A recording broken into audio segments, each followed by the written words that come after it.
Jinwoo managed to save Chahain's life with the help of the strongest healer in the country. Everyone finally breathed a sigh of relief, as Jeju Island had been cleared and Korea had won. However, this was not the scariest thing that would happen next. Jinwoo extracted a shadow from the ant and named it Beru, the first general in his shadow army who could even speak. Once again, Jinwoo found himself inside red gates, but he had no intention of stopping and would only become even stronger. It's been over 10 years since the gates appeared, and the war between monsters and awakened hunters has raged on ever since. One of these hunters is Jinwoo, who carries the burden of a sick mother and a younger sister. Jinwoo's rank is the lowest of all, and typically, ranks never change. People live their whole lives with the rank they're born with. However, one day, Jinwoo entered a double dungeon where he found himself in a strange game. He gained the ability to level up, becoming stronger with each passing challenge. During his journey, Jinwoo learned about the recipe for the elixir of life, which could save his mother from her eternal slumber. In the final dungeon, he acquired the title Shadow Monarch and inherited an enormous army of shadow soldiers. Jinwoo is sleeping in his room when suddenly his younger sister calls him, asking why he's still in bed.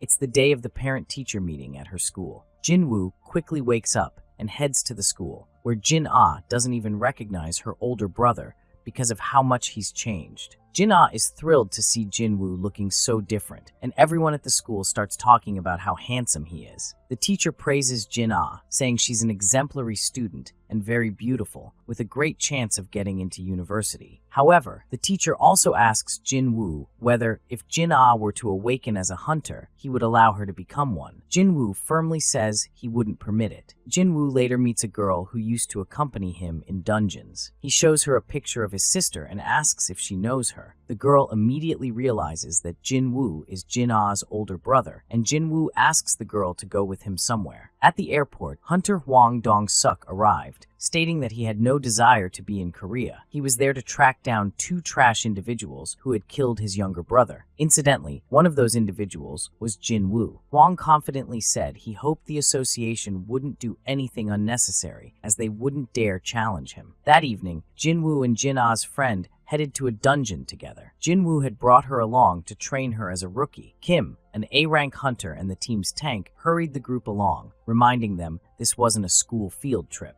The association had described this as a training excursion for beginners, much to Kim's annoyance, as he disliked babysitting E-rank hunters. Jinwoo, on the other hand, was frustrated because he had hoped the girl would back out after seeing how dangerous it was, but she insisted on going. As they entered the dungeon, Jinwoo immediately sensed something was wrong. Suddenly, the gates turned red, and Jinwoo grabbed the girl, intending to escape. However, they were too late. Reports quickly reached the association. Red gates had appeared, some of the most dangerous gates in the world. Inside the dungeon, Jinwoo's group found themselves in a dire situation. The girl asked what red gates were, and Jinwoo explained that they were incredibly dangerous. Help wouldn't come until the boss was defeated, and the monsters inside were no weaker than B rank. Just then, one member of the group was killed instantly, and Jinwoo saved the girl with his own hand. The group quickly noticed snow elves, who targeted the weakest members of the party. Seeing this, Jinwoo became furious. Kim declared that he would take command and that no one had the right to interfere. He proposed splitting into two groups to increase their chances of survival, casting aside all the weaker members whom he referred to as anchors. An A-rank hunter, a woman who had seen Jinwoo deflect an elf's arrow with precision, decided to join his team. She was convinced Jinwoo couldn't be just an E-rank hunter. Meanwhile, Kim announced that his group would head toward the boss, leaving the weaker team to fend for themselves. Wishing them luck, he marched off. Not long after, Kim's group encountered a snow bear, which turned out not to be alone. Determined to survive at any cost, Kim engaged the creature in battle and easily defeated it, pressing onward. Meanwhile, the A-rank woman stopped Jinwoo, cautioning him that this was bear territory. Jinwoo, however, insisted they had to keep moving, as the intelligent snow elves were far more dangerous than the bears. Noticing the cold, Jinwoo retrieved coats from his inventory and handed them out to everyone. Jin-ah's friend asked who Jinwoo really was, but Jinwoo assured her he would take care of her, as she was there because of him. He asked everyone not to ask further questions. Just then, a massive snow bear appeared before them. Outside the dungeon, the leader of the White Tiger Guild, Park, was furious that the gates had turned red, rendering them powerless until the boss was defeated. He placed all his hopes on Kim's survival skills. However, his assistant informed him that someone else had entered the gates as well, Jin Woo, who was supposedly an E-rank hunter. At that moment, Hwang Dong-suk arrived at the gates, his mission clear. He had come for Jin Woo. Park asked why Hwang was there, and Hwang responded by questioning how an E-rank boy like Jin Woo managed to pass through gates of higher ranks. Hwang made it clear that his purpose was solely to find Jin Woo. Meanwhile, on the other side, Jin Woo had defeated all the snow bears, turning them into food to feed his entire squad. The young boy in the group felt much safer now that he was with Jin Woo. Jin Woo, however, wasn't done yet and decided to deal with all the remaining bears. He summoned his shadow army, including Igris, and sent them into battle. The shadows swiftly obliterated the bears one by one. Jin Woo was impressed by the strength of his army, but noticed that they consumed a lot of mana. Soon, the leader of the bears appeared, effortlessly defeating all the shadow soldiers. Jin Woo found himself drained of mana, and it was at that moment that Igris stepped in, cutting down the bear leader with ease. Jin Woo was shocked by Igris's strength, realizing that if Igris had fought with a sword in hand, there would have been no chance. Despite this, the bear leader fought to the bitter end, but Igris finished him off. Meanwhile, Kim's group encountered the Snow Elves, who quickly wiped out his entire team. In a panic, Kim fled into the forest. From above, the leader of the intelligent Snow Elves appeared, ready to face the survivors. After defeating the Snow Bears, Jin Woo summoned them as his shadows and was thrilled by this. In the outside world, everyone was discussing how 3 hours had passed, while inside the portal, about 3 days had gone by. Hwang was unhappy about waiting so long and eventually decided to leave. However, he still couldn't understand why someone like Jin Woo entered the dungeon with the White Tiger Guild.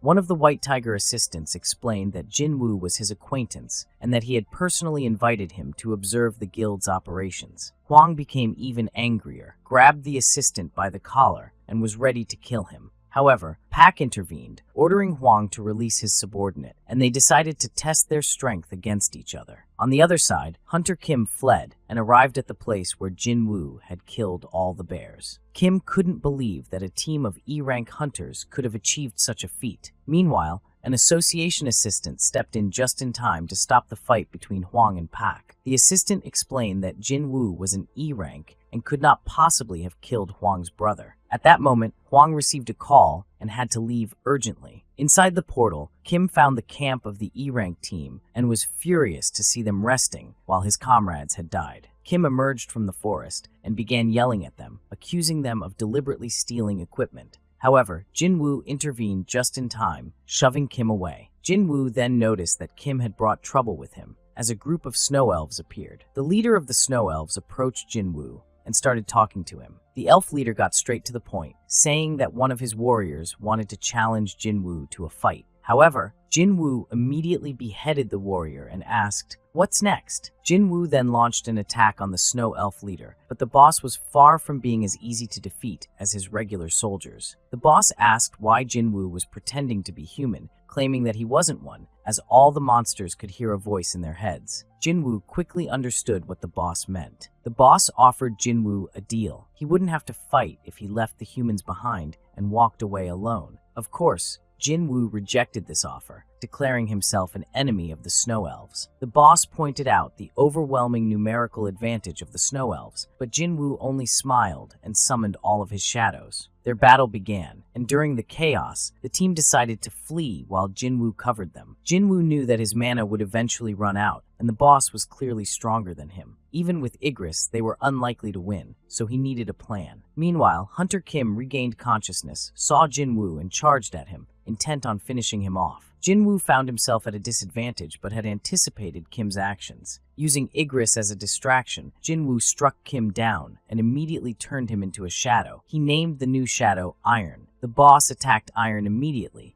but Iron proved to be a formidable opponent. The team watched the battle unfold, completely shocked by the sheer intensity of the fight, something they had never witnessed before. The boss, tired from battling Iron, invited Jin Woo and Igris to join the fight directly. After a few minutes, Jin Woo managed to deal damage to the boss, but admitted that the boss was truly powerful. However, Jin Woo noticed that the boss's soldiers weren't as strong, as they had already fallen to his shadows. The boss launched another attack on Jin Woo, but Jin Woo countered, using the opportunity to land another blow on the snow elf leader. This enraged the boss further, but Jin Woo told him that he had already lost. In that very moment, Iron delivered the final strike, annihilating the boss. And so, Jin Woo managed to defeat the snow elves, but Iron didn't stop there and continued striking the defeated boss. Jin Woo quickly intervened to stop him. Returning to the group, Jin Woo told them that it was all over and it was time to go home. The boss had been defeated and the gate had opened. The team rejoiced at the thought of finally escaping, but Jin Woo wasn't in a hurry to leave. He decided to try summoning the shadow of the snow elf boss. On the other side, Pak was waiting for the portal to close when suddenly people started emerging from it. Expecting to see Kim, Pak was surprised when only 4 people came out and the gate closed behind them. Pak immediately began questioning where the other hunters were and how it was possible that only low-rank hunters survived. Jin Woo calmly said that he would give Jin-A's friend a ride home. However, Pak stopped him, saying he had some questions. Jin Woo brushed off Pak's hand, stating that he was tired and not in the mood to answer questions. Pak, angered by Jin Woo's attitude, grabbed him and demanded to know what happened to the 6 other members of his guild. Jin Woo turned to him and replied that 2 members of Pak's guild survived thanks to him. He then asked Pak if that didn't warrant some gratitude. Realizing his mistake, Pak calmed down, thanked Jin Woo, and apologized. Pak then asked the survivors from his guild about Jin Woo, trying to understand who he really was. One of the women explained that after defeating the boss, Jin Woo seemed like he had completely changed. Pak instructed his manager to ensure that Jin Woo was brought to the guild for further discussion. Jin Woo dropped off Gina's friend and said goodbye to her. She, in turn, bid him farewell and said that she was counting on him. On his way home, Jin Woo felt frustrated that he hadn't been able to turn the boss into his shadow, receiving only a dagger from him instead. He also realized that this was the 3rd time he had killed a person, and the weight of it troubled him. The next day, Jin-Ho visited Jin Woo with preparations for a new dungeon raid. Jin Woo agreed, but mentioned they needed to pick up one more person along the way. Jinna's friend. However, during the ride, Jin-Ho overheard an odd conversation between Jin Woo and the girl. Jin Woo asked her if she had managed to get enough sleep, to which she replied that she hadn't, as they had only returned home early in the morning. Jin-Ho completely misunderstood the situation and, shocked, asked Jin Woo if he realized she was still a high school student. Jin Woo simply replied, "And what of it?" leaving Jin-Ho speechless, utterly confused by the situation. Jin-Ho and Jin Woo are clearing out a dungeon together, but Jin-Ho is in shock at what he's seeing. Jin Woo's shadows are wiping out all the monsters effortlessly. Jin Woo explained that it's his skill, but refused to elaborate further. After the monsters were destroyed, the shadows started collecting ores, but Jin-Ho, feeling useless, asked if he could at least gather the ores himself. Meanwhile, a man attacked a ship and destroyed it. Left alone with a soldier, he said that he didn't understand their language and that all he wanted was to return home. After clearing the dungeon, Jin Woo and Jin-Ho decided to celebrate with a drink, having successfully cleared 19 dungeons in a week. Jin-Ho mentioned that he planned to pass the written exam and then attempt to become a guild master. Jin Woo revealed that he had somewhere to go for a week. Jin-Ho, already drunk, started to open up, confessing that he had an older brother who considered him a burden. Jin-Ho admitted that sometimes he wished Jin Woo were his older brother because Jin Woo never abandoned him and always helped him. Jin Woo poured himself a drink and declared that, from this day forward, they were brothers. The man who attacked the ship was arrested and locked in a cage. It turned out that he had been trapped inside a gate and was a hunter who someone had smuggled out and sent there. He didn't speak English. The guild requested help from Huan, who was already on his way to investigate who this man was. The next morning, Jin Woo told his little sister that he'd be leaving for a week on important business. Standing in front of the gate, he recalled the first time he'd been there and fought the Cerberus. As he opened the door, he assured himself that there shouldn't be any problems this time. Jin Woo entered the gate and was immediately greeted by a quest window instructing him to collect 10,000 souls. However, Jin Woo was there for a bigger purpose, to create the elixir of life. At the same time, Jin-Ho was discussing plans about the guild with his father, trying to convince him to trust him. Jin-Ho's father had thoroughly researched Jin Woo and told his son that Jin Woo had survived 4 near-death experiences and that it was thanks to Jin Woo that Jin-Ho was able to obtain his license. Despite this, his father agreed to his request, but on one condition: Jin-Ho must invite Jin Woo to join their family guild. Jin-Ho confidently promised he would manage it. Jin Woo had already defeated all the monsters on the floor. but he was disappointed that he couldn't extract their shadows. The dungeon turned out to be enormous, so Jinwoo decided to summon the bear and continue exploring while riding it. Meanwhile, we are shown Goddess Hae-in, who, as always, was training and keeping her body in top shape. Hae-in recalled that they were concealing information about the flying ants discovered on the island. However, the guildmaster insisted that they must hide this information and focus on becoming stronger. Jinwoo realized that the tower was the best way to grow more powerful, as each day he became stronger and collected more souls. Still, he worried about his resources and whether he would be able to return in a week. On the 50th floor, Jinwoo encountered the boss, who was marked with a red glow, indicating that the boss was stronger than him. The White Tiger Guild arrived at Jinwoo's house, but he wasn't there. They couldn't understand where he had gone, as he was nowhere to be found. At the same time, Jinwoo ordered his shadows to deal with the warriors while he took on the boss himself. Jinwoo noticed that the boss hadn't moved initially, but within seconds, the boss attacked the shadows at incredible speed. Not one to hold back, Jinwoo struck the boss with all his strength, sending it flying far away. However, the boss became enraged, glowing like Cerberus, and began mercilessly attacking Jinwoo. Despite the onslaught, Jinwoo focused on trying to find the boss's weak spot. But the floor boss anticipated all of Jinwoo's movements. Jinwoo devised a new plan to stop the boss's attacks, luring him into a trap and then landing a critical blow, ultimately defeating the floor ruler. Meanwhile, Hwang arrived to meet the captured hunter. Hwang found it hard to believe that the prisoner was human, but the prisoner asked him a strange question. How much did they know about the gates and the monsters that lived inside? Hwang dismissed it as a foolish question. However, the prisoner revealed that monsters and gates were just the tip of the iceberg. He admitted that a grave danger was coming and that nothing could save the world. He explained that his only mission was to protect it.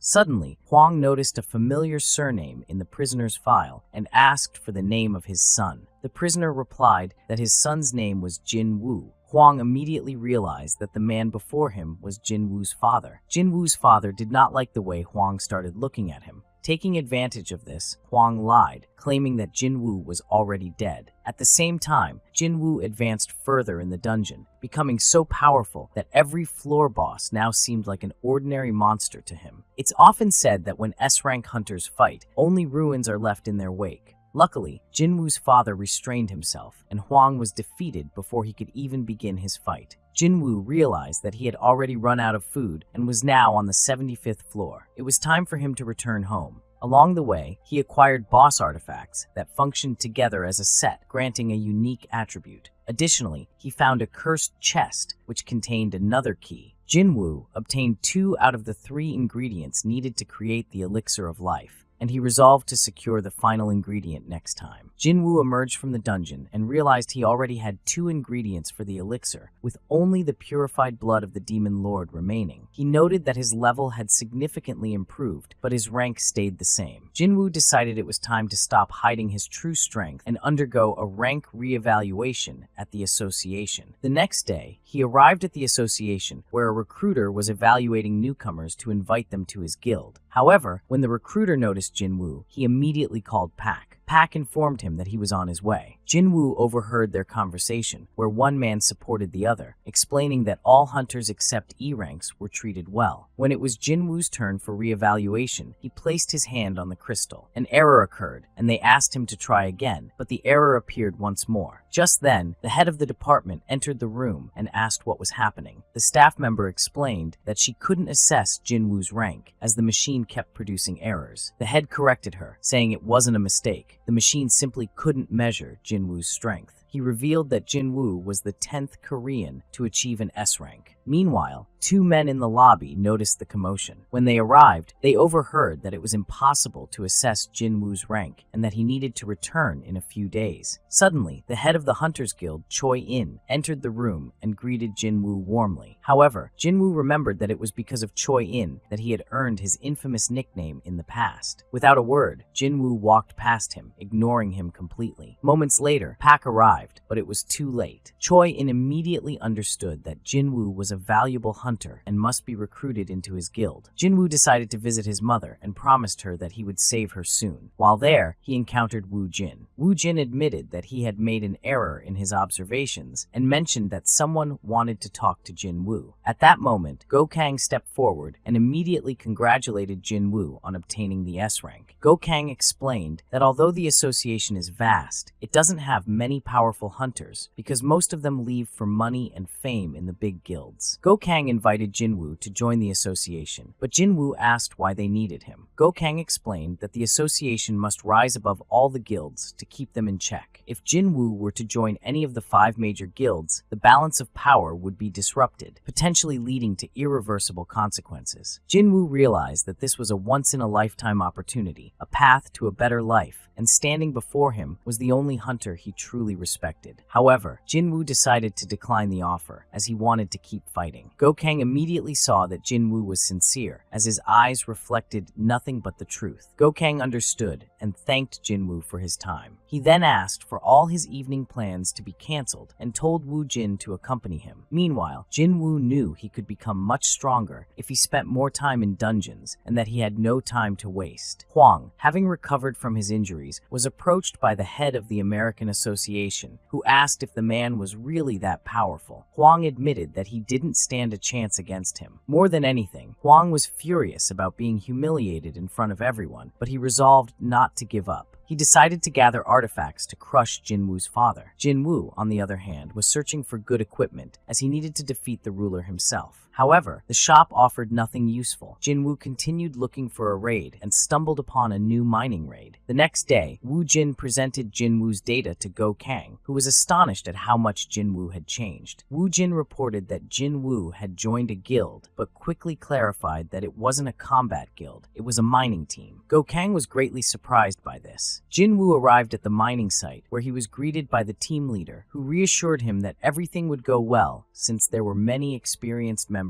in the group. Inside the dungeon, the guild leader, Choi In, decided to put on a spectacular display by instantly burning all the monsters in his path. Among them was the goddess Heian, and after the event, the team emerged from the dungeon. Jinwoo spotted Heian and immediately sensed her incredible aura and power. Just then, Heian noticed the gaze directed at her, and Jinwoo realized she was very perceptive. Jinwoo entered the dungeon and began playing the role of a worker, but soon noticed a strange scent deep within the dungeon. It smelled like a boss. Jinwoo felt a strong urge to investigate, especially since the boss was of A rank. He decided to showcase his abilities, which left the team leader astonished. Was Jinwoo really an E rank hunter? Afterward, when the group decided to take a break for lunch, Jinwoo mentioned that he wanted to finish with this section of the dungeon. Seizing the opportunity, he rushed toward the dungeon's boss, as he had a whole hour of free time. Soon, he encountered the gates to the boss's lair and was about to enter and challenge the boss when he suddenly heard a voice behind him. It was Heian, who asked what Jinwoo was doing there. Jinwoo quickly put away his dagger and said that he had just gotten lost and accidentally ended up here. Heian told him that he had entered the boss room and needed to leave immediately. Jinwoo noticed that the rumors about Heian were true. He hadn't even heard her approach. Heian asked Jinwoo to leave, and he agreed. However, as he passed by her, she immediately noticed that he smelled completely different, and for once, the scent wasn't repulsive to her. She quickly ran up to Jinwoo and sniffed him before telling him to return to his group safely. She was surprised. Jinwoo actually smelled pleasant to her. Heian had an extremely sharp sense of smell when it came to hunters, and to her, all of them reeked, which was why she always carried a handkerchief. Meanwhile, Jinwoo told the miners that he had gotten lost and run into Heian. They were all envious, as they could only admire her from afar. One of the miners explained that Heian was very responsible and patrolled the boss room every day. After finishing his work, Jinwoo received his payment, and the lead miner praised him, asking him to join permanently. However, Jinwoo declined, saying he wasn't interested and didn't have the time. The miner then asked him to at least come for one more day, since they had 2 dungeons to clear tomorrow. Jinwoo was surprised that their guild was handling 2 raids at once. The miner explained that very few could afford such a feat. Jinwoo agreed and asked where he should go. Later that evening, Heian decided to find out who this Sung Jinwoo from the mining team was. However, she was told that even the guild master wanted to learn more about him, but at the moment it was impossible. The association was hiding all information about him. Heian lay in bed, unable to understand what was so unusual about Jinwoo. He had caught the guild master's interest. The association was hiding information about him, and he was the first person who ever smelled pleasant to her. The next day, Jinwoo arrived at the meeting spot, and old memories immediately flooded his mind. They quickly entered the C-rank gate, and the miners finished their work in no time. Thanks to Jinwoo, they could wrap up faster and prepare for the next gate. Suddenly, the raid leader, Son Gi-hun, approached them and asked to borrow one person since their strike team was missing a porter. The lead miner hesitated, saying that life couldn't be bought with money. After all, they were all low-rank miners, while the dungeon was A-rank. However, Jinwoo raised his hand and said he would give it a try. Son Gi-hun decided Jinwoo would do and took him along. Jinwoo quickly assessed the team, and as soon as they entered the dungeon, he felt uneasy. But before he could dwell on it, a healer reassured him that their team could handle everything and that the most important thing was for him not to wander off. Son Gi-hun was on the verge of becoming the squad's official captain, and to achieve that, he had to clear this dungeon. Suddenly, they sensed monsters approaching and instinctively took their battle positions without needing orders. A pack of dungeon jackals attacked them, but they were swiftly eliminated. However, Son Gi-hun was confused. Why were C-rank monsters here? They shouldn't have been able to survive in an A-rank dungeon. That's when Jinwoo noticed something strange. The jackals were wearing collars. This meant someone was keeping them like pets. Before they could react, higher-tier red orcs emerged, showcasing their overwhelming strength. The squad started to fall apart, slowly losing the battle. Just then, one of the hunters summoned Fire Warriors, his trump card. However, the orcs didn't seem troubled by them at all. Son Gi-hun realized there were too many enemies, and if they got surrounded, it would be the end. The situation spiraled out of control, and the healer understood that survival was no longer an option. She had already accepted death when suddenly, someone lifted an orc into the air and killed him. It was Jinwoo. He had used stealth and decided to help the team from the shadows. Son Gi-hun couldn't understand why the orcs had suddenly weakened. Meanwhile, Jinwoo continued to secretly sabotage their enemies, giving the team a chance to fight back. Eventually, Son Gi-hun defeated the last orc, and the entire squad survived. The healer, still shaken, asked what had happened. Why had the orcs become so weak? The team knew they had no assassins, and no one among them could have pulled off such a feat. That's when one of the mages noticed Jinwoo using stealth, but chose to remain silent. Now, Son Gi-hun had to decide whether they should proceed or retreat. Jinwoo could tell he was hesitating, but in the end, Son Gi-hun suggested they withdraw. However, when they reached the exit, they discovered that a barrier had been placed over the gate. The mages attempted to dispel it when suddenly, an overwhelming mana presence filled the air. Sensing danger, all the mages gathered together and tried to break the barrier, only to realize they had fallen into a trap. Out of nowhere, an entire squad of high-ranking red orcs emerged behind them. Son Gi-hun quickly decided to negotiate. If they fought, they would all die. One of the orcs, Karolgan, took control of his warrior and spoke to Son Gi-hun. He declared that he had sealed the exit and demanded that they all come to his throne room. Karolgan gave Son Gi-hun a choice: die here or come to the throne room. Son Gi-hun responded that they would go to the throne room, and with that, the high-ranking orc retreated. Son Gi-hun then pulled Jinwoo aside and whispered that they would attack as soon as an opportunity arose. Karolgan wouldn't be able to maintain the barrier indefinitely, and the moment Jinwoo escaped, he had to report everything. Since Jinwoo was just an ordinary person, he shouldn't have to die here. The entire squad entrusted their final wills to Jinwoo, and at that moment, he was reminded of the double dungeon. However, unlike last time, when he had been abandoned, here they were trying to save him. Meanwhile, outside the dungeon, the hunter Heian was searching for Jinwoo when she ran into the lead miner. He informed her that Jinwoo had joined the second raid team as a porter and was currently inside the dungeon. Back inside, Jinwoo and the squad arrived at the throne room, only to be completely stunned by the sight before them. Standing before them was none other than Karolgan, the strongest of the high-ranking orcs. The hunter Heian couldn't understand why Jinwoo, being an E-rank, had entered such a dangerous dungeon. She recalled that yesterday, before the boss room, Jinwoo was holding a weapon, which seemed suspicious. Deciding to check things out for herself, she asked for a weapon, but the miner could only offer her a pickaxe, as they had nothing else. Meanwhile, Sung Gi-hoon's squad found themselves in a dire situation. An entire horde of orcs surrounded them. If they couldn't escape, they would all be annihilated. However, they soon noticed 4 figures standing near Karalgan, who appeared far stronger than the rest. Karalgan revealed his aura, and the entire squad instantly realized just how powerful he was. Sung Gi-hoon asked why Karalgan had summoned them there, to which Karalgan simply replied that they were going to have some fun. Dissatisfied with this response, Sung Gi-hoon decided to strike first. However, he noticed that his entire squad was paralyzed with fear, and before he could react, Karalgan used high-level magic, tossing Sung Gi-hoon around like a rag doll. Just then, Jinwoo decided he couldn't stay on the sidelines and intervened, saving Sung Gi-hoon. Jinwoo asked if it was alright for him to take on all the monsters, to which Sung Gi-hoon replied that he could handle them however he pleased. Jinwoo stood his ground, admitting that he had never encountered anyone stronger than Karalgan, and immediately summoned his shadow army. At that moment, an observer arrived, someone who had been ordered to keep an eye on Jinwoo. He asked where Jinwoo was, and the miner explained that Jinwoo had entered the dungeon as a porter. Deciding to check for himself, the observer stepped inside, only to be struck by a powerful, overwhelming aura coming from within the dungeon. Hae-in, upon entering, saw the high orcs and couldn't comprehend how Sung Gi-hoon's squad had managed to deal with such powerful creatures. Hae-in had to hurry. Jinwoo activated Monarch's domain, which greatly enhanced the strength of his shadows, making them far superior to ordinary ones. The squad was shocked by Jinwoo's abilities, and the battle began. His shadows effortlessly tore through the orcs, while Jinwoo himself immediately set out to annihilate Karalgan's soldiers. Karalgan, however, was not one to stand idly by. He continued unleashing high-tier magic, but Jinwoo remained unfazed. His shadows could resurrect endlessly. Realizing this, Karalgan changed tactics, deciding to continuously destroy the shadows over and over until Jinwoo completely ran out of mana. Meanwhile, the observer reassessed the dungeon and declared that these gates were S-rank level. Karalgan grew overconfident, but Jinwoo had a surprise in store. Using his necromancer abilities, he raised all the fallen orcs as undead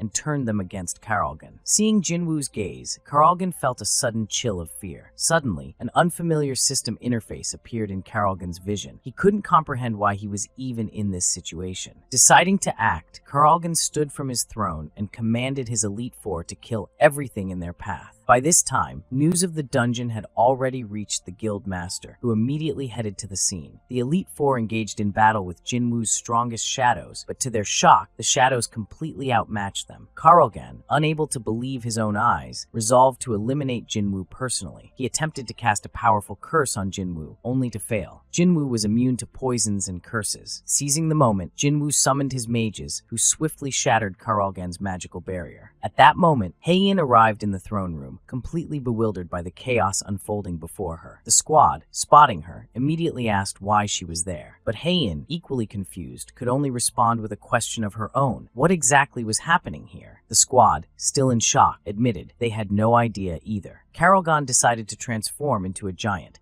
thinking he could crush Jinwoo under his sheer size. However, for Jinwoo, this was no problem at all. Effortlessly dodging every one of Karalgan's attacks, he calmly stated, "A mage without protection stands no chance against an assassin." Jinwoo swiftly delivered multiple strikes, but his daggers barely inflicted any damage. Realizing he needed a different approach, he manipulated the throne room's chains, using them to bring Karalgan crashing to the ground. At that moment, the observer arrived and witnessed Jinwoo handling the battle with ease. Realizing their help wasn't needed, they simply watched. Meanwhile, Hae-in laid eyes on Jinwoo and fell in love. His overwhelming strength left her completely captivated. Karalgan, still refusing to accept his defeat, didn't understand he had already lost. Jinwoo turned Karalgan's own warriors against him, and they finished their former master off. With the boss defeated, Jinwoo leveled up twice. He then decided to extract Karalgan's shadow, and succeeded. Everyone who witnessed this was left completely shocked. Jinwoo named the new shadow Fang, and upon checking, discovered that Fang was ranked as an elite knight. Unaware that the observer had arrived, Jinwoo quickly dismissed all his shadows. However, the entire squad of Sung Gi-hoon immediately surrounded him, demanding an explanation. How was he this powerful when he was supposed to be just a porter? Jinwoo had no idea how to respond. Just then, the observer intervened, stating that he would personally escort Jinwoo out. and that everything that happened in the dungeon must stay in the dungeon. Because, in order to save the entire squad, Hunter Jinwoo had used power that surpassed even S rank. Sung Gi-hun felt the need to thank Jinwoo, realizing that only thanks to him, not a single member of his squad had died. In gratitude, everyone bowed deeply to Jinwoo, and he decided to leave behind a final will. With that, they began heading toward the exit. Haein wanted to talk to Jinwoo, but couldn't bring herself to do it. Meanwhile, the other girls noticed something odd. "Why did you bring a pickaxe?" they asked Haein. Flustered, she turned red, mumbling, "He probably thinks I'm weird now." Meanwhile, Sung Gi-hun reported everything to the guildmaster. Upon hearing what had happened, the guildmaster realized Jinwoo's power far exceeded all expectations. Curious, he asked, "Who's stronger, me or him?"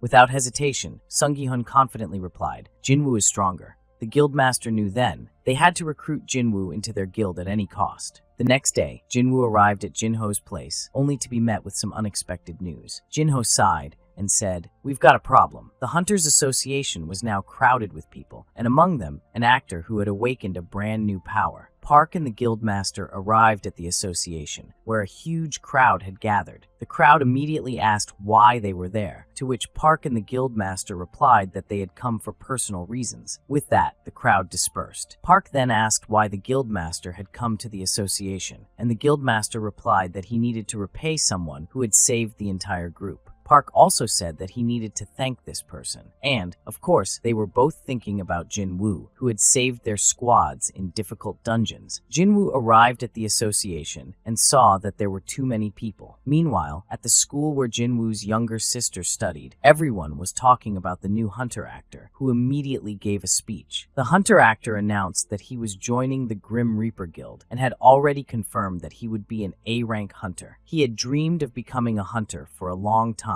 as it would help him cleanse his dark past. Jinwoo attempted to enter the association, but a security guard stopped him. Just then, Gokhan appeared and said that Jinwoo was an important guest, allowing him to enter together with him. Inside, Jinwoo saw that Park and the guildmaster had been waiting for him since the morning. Even Gokhan was surprised by this, thinking that they wanted to see what the newly emerged S-rank hunter of recent years was truly like. Jinwoo and Gokhan proceeded to a special area where they asked Jinwoo to demonstrate his power. Jinwoo said that he could create shadows and summoned one of them. However, Gokhan stated that the manager had already told him everything and that Jinwoo needed to show his full strength. Jinwoo decided not to hold back and summoned half of his shadows. Gokhan and the appraiser were astonished, while outside, Park and the guildmaster were in shock at Jinwoo's true power. Jinwoo was given an official certificate confirming his status as an S-rank hunter. As he prepared to leave and head out for new equipment, Park and the guildmaster approached him. However, Jinwoo told them he was very busy and accidentally exited through the front entrance, where he was immediately caught on the news. His younger sister saw the broadcast and realized that her brother had become the 10th S-rank hunter in Korea. Soon, everyone learned that Hunter Jinwoo